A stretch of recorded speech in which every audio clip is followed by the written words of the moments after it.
network network analysis analysis in in Python. Python.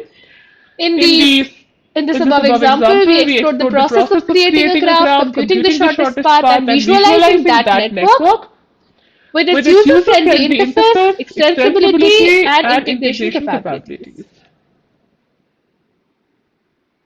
So So that's it that's for it this for this article. article. Feel Feel free to free to leave leave comments comments in in case you case you have have any any questions questions as as well, well, in in case you case you have have any any suggestions for suggestions for improvement, improvement, anything that anything you that you came came across, across, any any syntax syntax issues issues Any Any documentation documentation that got that got updated would updated be would be really really nice nice to to have have updates to the updates to the code. code.